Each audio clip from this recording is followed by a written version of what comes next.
Hi, my name is Ellie Sutton. And I'm Lillian Clark. Today we're going to be talking about the article Immigrant Students and English Learners Challenges Faced in High School and Post-Secondary Education by Eleanor Mansfield, Matthew N. Atwell, and John M. Bridgeland. And today we're going to start with a summary portion. So this article is a lot about the challenges that English language learners and immigrant students face along their educational journey in high school and post-secondary education.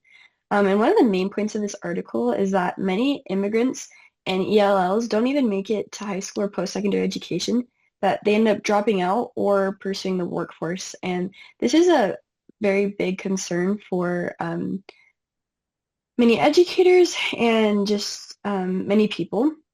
And this is due to many different factors, some of which are that a lot of the times these students won't understand or won't see a straight path to graduation. This is because of miscommunication with counselors, or they may not even be meeting with their counselors to kind of figure out what could possibly happen with graduation. Another part is because these students don't have uh, the type of examples or role models that a lot of other students have with parents that already have graduated. Not to say that their parents are bad or anything, but they just haven't, that isn't, um, that isn't something that has happened in the past. And so this is something that they don't have these role models at home, and so it makes it just a little bit difficult. They, there are a lot of things that they also are not aware of, such as AP classes or extracurriculars, prerequisites for college planning, tuition, and scholarships, all of which can be a foreign concept. And so if they don't know these things, they don't know they have access to these things, a lot of the times they won't pursue them. Um, Another concept that was introduced was just the importance of a school within the school. And I thought this was super interesting as this could be very, very beneficial for newcomer students as they would be able to all gather together and all get that extra help from an extremely qualified content instructor as well as an ESL teacher. So, Yeah. And I thought something was really interesting that the COVID, everything that happened when we switched to online schools and hybrid, that affected everyone, but really disproportionately, it set our English language learners and our immigrant students at a disadvantage. Um, and so because of that and because of something called a digital divide, a lot of our immigrant and ESL students recently have been set behind and actually been doing worse than they have been in the past before COVID.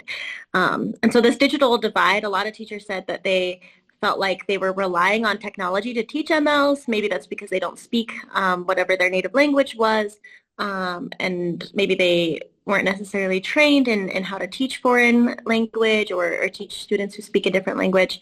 And so they ended up using lots of technology in a lot of those programs to help translate and adapt lessons and assignments to help their students.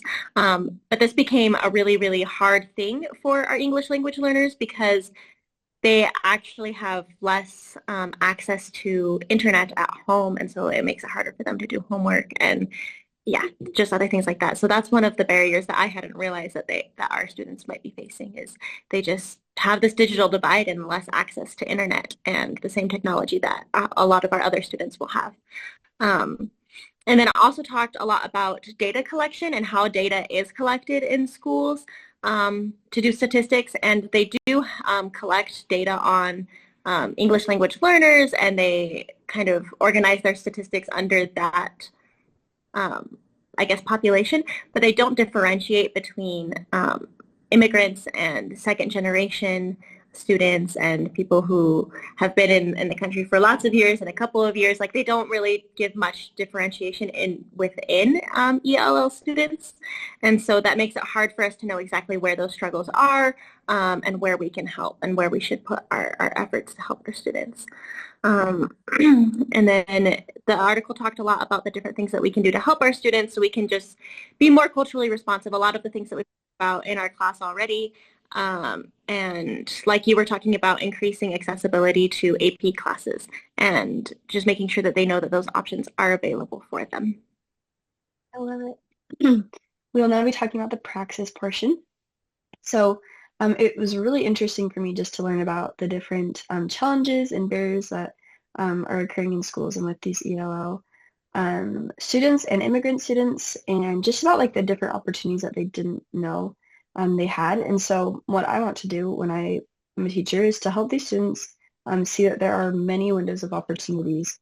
So whether it be through doing research projects or through field trips, as we've talked about in the past, or having them reach out um, to their counselors, I just have seen that they are also very capable. And so helping them be able to put their interests first and instill that interest, but then allowing them to be self-sufficient and putting in the work to reach out to other people, I feel like that's very important. I also am making sure that want to make sure that each of the students are aware of the resources that they have. So such as counselors and college outreach advisors, but just the importance of honoring that self-sufficiency, but also making sure to follow up with them. So that one of the things that the article talked about is that sometimes they may be meeting with their counselors and different people, but they don't necessarily, they might be too shy or might not have the vocabulary to really advocate for themselves. And so I want to be able to help them ensure that they are able to accomplish their hopes and dreams. Mm-hmm. Yeah, I also wrote about that and about making sure that our students have access to all of the different resources that are available within our community. And that can be something like as simple as, knowing where the library is and knowing that that is where they can get free internet and free resources and things like that. But also where can they get school supplies, maybe at a discount, or where the food banks are, or how they can get into tutoring programs so that they can have the help and the support that they need throughout their education process. Because that is a more difficult thing, and a lot of the reasons that they do drop earlier is because of maybe they're discouraged and they feel like they can't succeed in school or they haven't been, or maybe they feel like they have lots of family or financial responsibilities that are weighing on them. And I just want to make sure that all of my students have access to, all of the different resources that are available to them, that they know where they are and how to get signed up for those types of things so that they can have really the best chance possible to succeed. I love it. Okay, we will now be talking about the reflection portion of this article. So overall, I really like this article. I thought it was a little bit heavy on the stats, I'm sorry. But I feel like I learned a lot more about ELLs and ELL and immigrant students and kind of what is getting in the way of them finishing high school or moving on to college. And I feel like I have a lot more empathy and understanding for others after reading this article. Mm-hmm. Yeah, I also liked this article, and I noticed that it really focused on those older grades, which as elementary education students, we usually don't really focus on elementary school. So it was really interesting to see how these problems kind of grow and evolve as they go throughout their education, and how it can end up not just causing them to have, low reading scores or to be frustrated in class and fall behind, but actually to drop out and not receive the education that they need and deserve.